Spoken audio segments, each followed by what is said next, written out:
antecedência da autoria, a qualidade, porque você recebe, sim, feedbacks enquanto isso está depositado no repositório, a questão do acesso aberto, comentando aquilo mesmo que tenha sido aprovado futuramente para um periódico de acesso fechado, essa versão inicial do artigo já está disponível no repositório. Muda aqui a questão, a função do periódico. O periódico sai dessa... ele precisa evidenciar o seu valor e o valor dos processos que ele faz como validador do conteúdo. Se você tem um artigo depositado no repositório de pré-prints e que depois de 2 anos sai publicado no periódico praticamente igual ao que estava no pré-print, qual foi exatamente a contribuição do periódico nesse processo, além de impedir ou de postergar para 2 anos o acesso àquele conhecimento. O que muda para os periódicos quando consideram a possibilidade de utilizar pré-print é qual é essa função, esse validador. A questão do ineditismo precisa ser destacado, que o periódico vai ter que, em alguma medida, alguns periódicos dizem não publico se não for inédito, então essa questão do ineditismo cai por terra. A questão da avaliação duplo cega, isso vai ao encontro do que eu disse, de formas mais abertas de avaliar, de fazer a revisão por pares. Então perde o sentido, já que você pode identificar os autores em alguma medida, então isso precisa ser avaliado, já que o modelo atual de avaliação por pares está sendo questionado. Uma outra questão que foi muito destacada ontem é a questão dos dados abertos.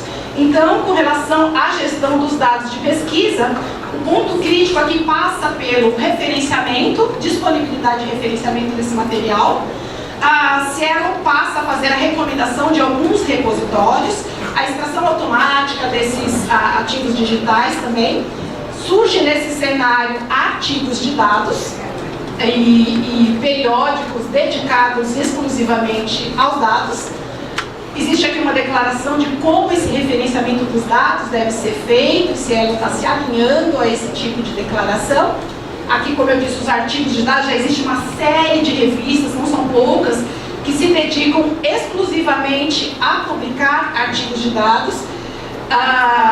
E nesse sentido, quando se trata de dados abertos, foi comentado ontem, não significa que depositar o seu dado em qualquer repositório que você está alinhado com a ciência aberta. Para que esse dado seja útil, ele precisa seguir alguns princípios, que são aí os princípios FAIR, eles precisam ser encontráveis, acessíveis, interoperáveis e reutilizáveis. E aqui a gente tem o Redata, que é um sistema onde você pode encontrar vários repositórios. Mais adiante eu passo novamente pelos princípios FAIR. E aqui as top guidelines que orientam nesse sentido do referenciamento de dados, da disponibilidade.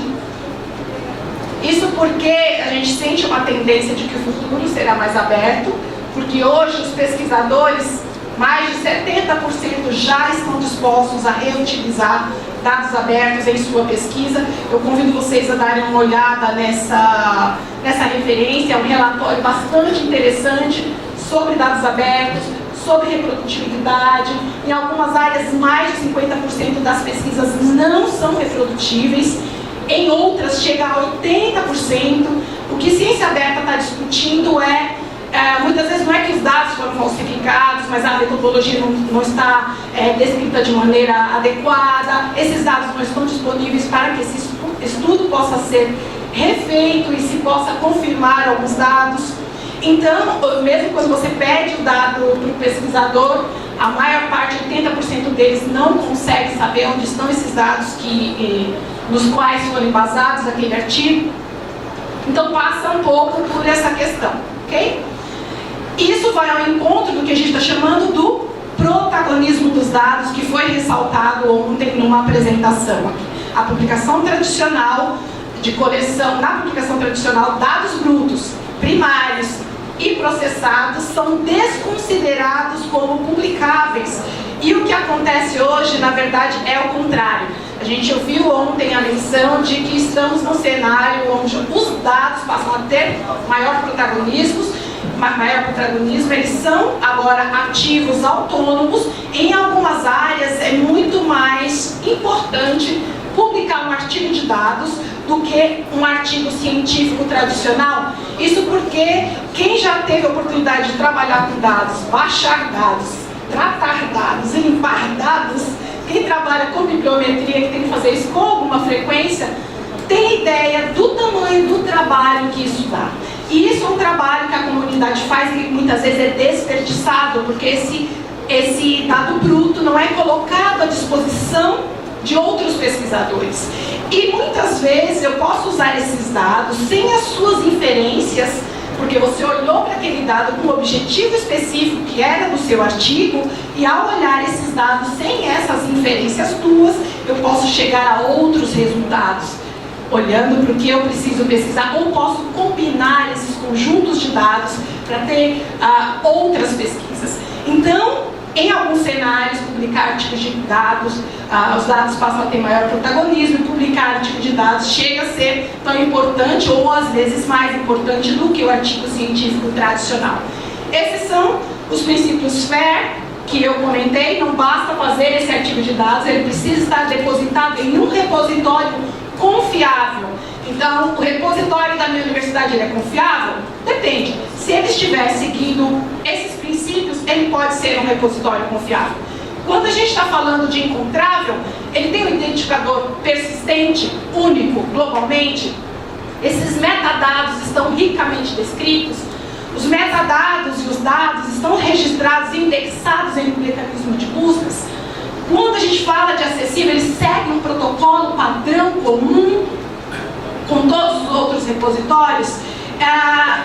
O protocolo deve ser aberto, grátis e universalmente implementável, porque você precisa ser possível interoperar com outros sistemas. Os metadados devem estar acessíveis mesmo quando os dados não estejam mais disponíveis. E interoperabilidade e reutilização desse material. Então, há uma série de princípios que precisam ser considerados para que o repositório seja considerado confiável. E isso é o que o Cielo está recomendando, que os periódicos depositem seus dados em repositórios que sejam confiáveis. Com relação à disponibilidade e referenciamento dos dados e transparência também no processo, o Cielo está adotando para os periódicos e recomendando a adoção das diretrizes TOP. Essas são diretrizes para a promoção da abertura e transparência no processo de fazer pesquisa. Essas diretrizes foram traduzidas por Cielo para português e espanhol. É uma contribuição do Cielo, está disponível no Center for Open Science, e há uma série de checklists, de orientações a partir dessas diretrizes disponíveis nesse site, que podem ser adotadas pelos periódicos. O que são essas diretrizes para abertura e transparência? Trata da questão da citação, de referenciamento e disponibilidade dos dados. Esses critérios são em relação à transparência de 2 a 5. 6, trata de pré-registro de estudos. Algumas áreas, registrar o estudo previamente é muito importante. Isso significa que você não pode mudar os resultados depois que você registrou aquele estudo ou aquele projeto de análise da tua pesquisa. E aqui é o mesmo quadro, porque eu imaginei que não fosse dar para ler. Esses são os 8 critérios com os quais você trabalha. O que está em azul mais clarinho se refere à forma de citar os dados. Os em verde tratam da transparência. Aqui estamos tratando do pré-registro e da replicabilidade dos estudos.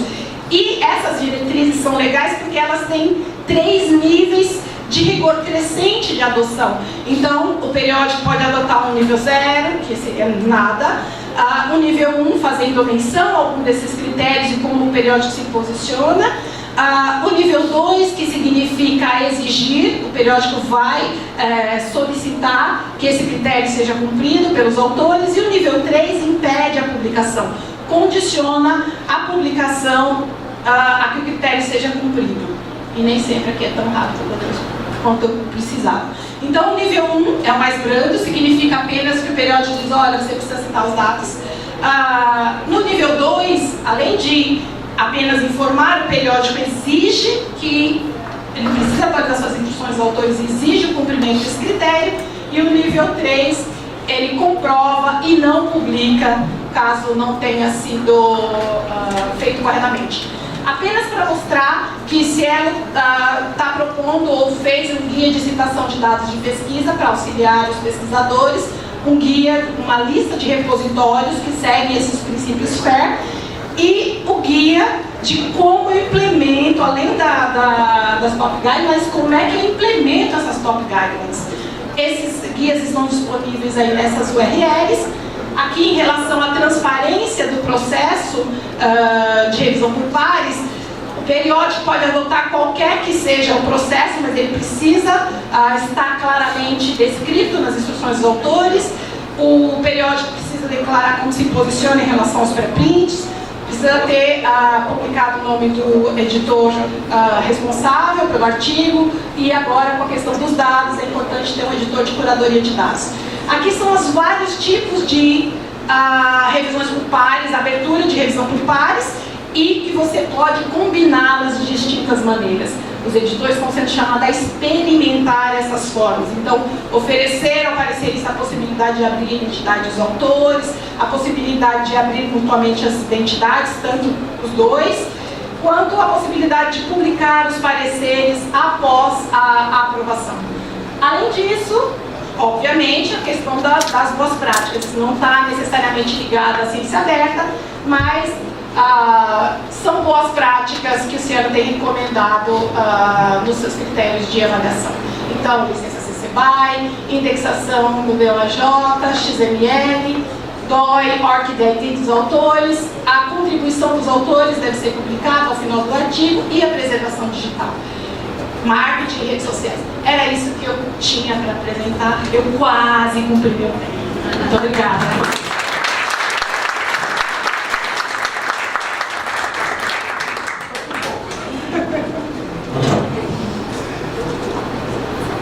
Obrigada, Solange. Patrícia de Almeida Silva, da Coordenação de Periódicos da CAPES. Bom dia. Vou falar um pouco das iniciativas, experiências do portal de periódicos com relação à ciência aberta, com relação ao acesso aberto.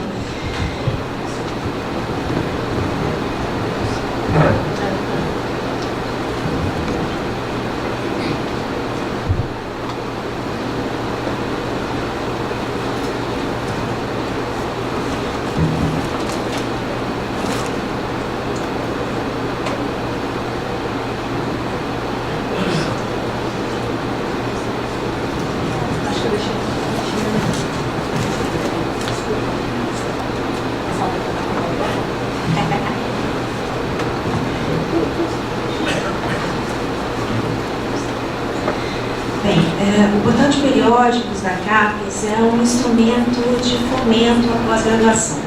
É um programa vinculado à diretoria de programas e bolsas do país e tem como missão promover a democratização do acesso à informação nacional e internacional de alto nível, tanto elaboradas pelas instituições de ensino superior quanto de editores internacionais, para o enriquecimento da pesquisa e em prol da pós-graduação, de acordo com os programas de pós-graduação reconhecidos pela CAPES. A democratização da informação se dá a partir do momento em que as instituições em todos os estados brasileiros acessam conteúdos científicos como instrumento de melhoria da qualidade do ensino da pesquisa. O portal ele disponibiliza de forma legal em seus acervos conteúdos que são demandados pela comunidade acadêmica, reduzindo os desnivelamentos regionais e permitindo o acesso a essas informações em todo o Brasil.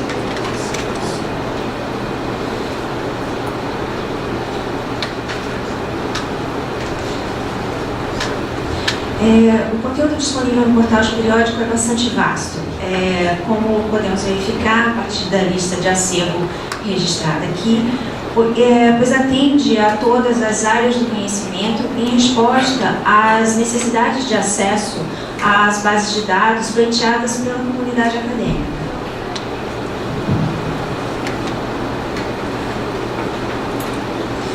Além das contratações que são feitas pela CAPES, conteúdos que permanecem em acesso fechado, a equipe promove a inclusão, a manutenção de conteúdos contratados. E também nós fazemos os registros regularmente na página do portal de revistas em acesso aberto, de editoras nacionais e internacionais. Com base nessa constante atualização, atualmente podem ser acessados mais de 45 mil títulos através do portal de periódicos, sendo que desse total, 58% desses títulos contêm acesso aberto e 42% acesso totalmente, que depende de contratação.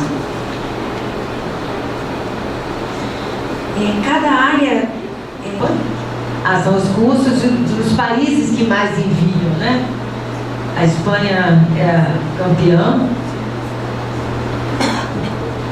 Aqui, olha, esse é outro dado que a gente agora, com o Alquimar trabalhando lá na coisa das métricas, a gente pode tentar melhorar. Esses são os dados, André, que a gente tem lá da pós-graduação quando você estava lá. Mais que isso a gente não tem. A gente não sabe se é pouco mesmo ou se os dados são dados. Esses são os que temos hoje. Dos que saem, né? Brasileiros são os que saem. Não, dos que vão, não, pode ser tudo, né? Pode ser. Não, é mobilidade de pós, a gente chama o quê? É pós-doc, é bolsa sanduíche, tá um bolo. Mesmo assim é muito pouco. Não, o nome não é bem mobilidade, você sabe. É as saídas. Mas não tem aquela coisa, aquele número mega do print, qualquer conferênciazinha também não está aí. Aí são alunos que de fato saem e de fato chegam. Esses aqui são nossos convênios, de todas as áreas, os convênios da maioria são guarda-chuva. Aqui é um mapa, olha que legal esse mapa, né? Com que parte do mundo a UF tem convênios. Mostra-se que nós temos uma deficiência grande na África, né? Só agora em Moçambique. Aí isso é uma coisa mais recente também, que a gente começou a implantar junto com a PROP, que são as cotutelas de doutorado. Nós, a PROP e as Relações Internacionais, entendemos que a gente tinha que qualificar mais esses doutorados sanduíche. Então, sempre que é possível, nós temos incentivado os doutorados sanduíche a se tornarem cotutelas. E nosso centro de estudo, o centro está lá, Eduardo, né? O BRICS, o nosso centro de estudos BRICS, centro de estudos africanos, núcleo de estudos canadenses, núcleo de estudos galegos são os mais ativos, centros internacionais, ligados a diferentes, quase muitos cursos diferentes. Isso aqui são as pesquisas, ele fez um super resumo das pesquisas na UF, dos programas de pós-graduação que foram contemplados no programa CAPES Sprint, que todo mundo deve ter ouvido falar, a UF sob a liderança da PROP, da Andrea, fizemos, né, cumprimos todas as etapas e fomos contemplados com 5 temas. Mas os temas são transversais, são esse aí, o clima, mudanças globais, desafios do passado e futuro, com aqueles países ali, a parceiros com aqueles países, e os PPGs que estão envolvidos. As desigualdades globais e sociais são aqueles países ali, e esses programas aqui, como vocês veem, tem programas de todas as áreas, né? A área das ciências duras, as humanidades. Produção e circulação de discurso e narrativas, esse é o mais talvez fechado, que é mais para a área de letras, literatura. E aqui, saúde única, bem-estar, relações humanas e sociais, os países que estão envolvidos, e os programas de pós-graduação, e esse último mais da área mais tecnológica. Todos eles são bastante transversais, mas uns puxam mais para uma área ou mais para outra área. Isso aí, as políticas de língua, a gente abriu no ano passado para juntar todos os nossos programas de língua, esse centro de línguas e culturas. Eu estou correndo, já estou acabando. Isso tudo vocês podem entrar no site que tem mais detalhes, os cursos que a gente ensina, enfim. Mas isso fez parte dessa nova política de línguas da universidade, que também não havia, de oferecer língua para aluno, professor, funcionário, etc. São os temas, são as áreas mais importantes, que é o português para estrangeiros. O PULI, que é o Programa de Universalização de Língua Estrangeira, esse é um curso oferecido especialmente para alunos com vulnerabilidade socioeconômica. O Idiomas Sem Fronteiras, que é um programa do governo federal, mas que tem bastante sucesso aqui. Um outro, Ações em Línguas Estrangeiras, também junto com a PROP, nós agora, o Centro de Línguas está oferecendo, como outras universidades grandes fazem, as provas de ingresso aos cursos de pós-graduação, que era um pouco, cada um fazia o que queria. Agora a gente está, para quem quer, naturalmente, a gente está oferecendo através do Centro de Línguas. E o nosso último evento, que foi o Confúcio Classroom, que oferece chinês na UF. Os alunos, aí também são números, onde a gente tem tantos alunos, e como sempre, é só a última coisa para terminar, é a preponderância do inglês como língua internacional, que é uma coisa muito discutível, e isso também está vinculado à questão da publicação. Porque algumas áreas que a gente sabe de ciências exatas, ou publica em inglês ou não publica. As ciências humanas não são assim, mas a gente, toda essa quantidade de políticas linguísticas e de oferecimento de oportunidades na área de línguas estrangeiras, é que nós entendemos na universidade que o inglês, a roda da internacionalização roda com o inglês, com certeza, mas que nós somos a favor de um plurilinguismo e que as outras línguas não devem aparecer nesse mapa, ao contrário. Muito bem, obrigada.